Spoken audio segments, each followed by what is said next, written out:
So let's summarize what we learned in lesson 15. Well, this lesson, it covered that you can do animations in two ways, with CSS and with JavaScript with HTML Canvas. We learned how to create keyframe animation with CSS by defining the keyframes rule and applying it to an element with the animation property. We learned how we can set the timing of animations, we can pause animations, we can loop animations, and then it went through and covered working with the HTML canvas element, including how to draw shapes like circles, squares, rectangles, polygons. We also learned how to add images to the canvas and then animate those images.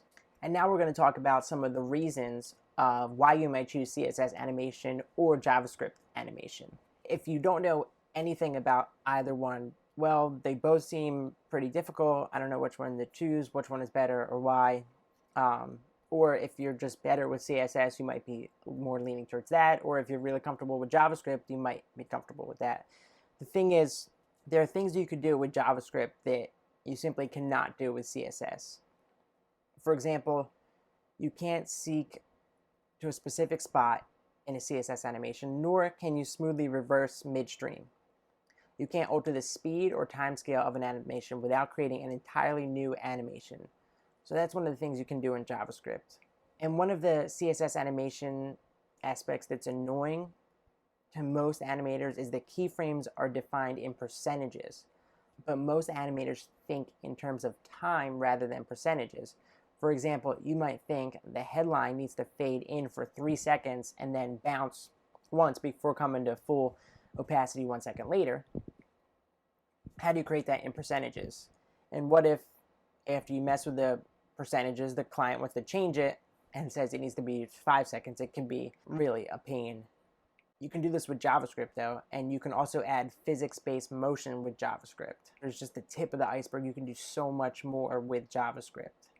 But the thing is, CSS animations, they're great for basic transitions, basic rollovers, for adding fun features to your games, to your websites.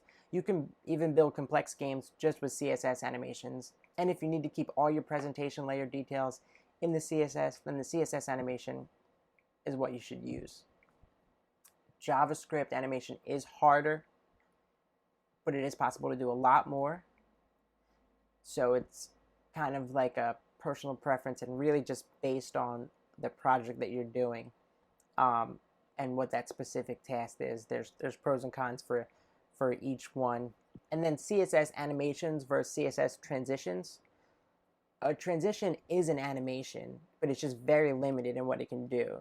So if you need an animation that has more than a start and end state, you should use CSS animations. Anyway, I hope that helped clear things up a little bit.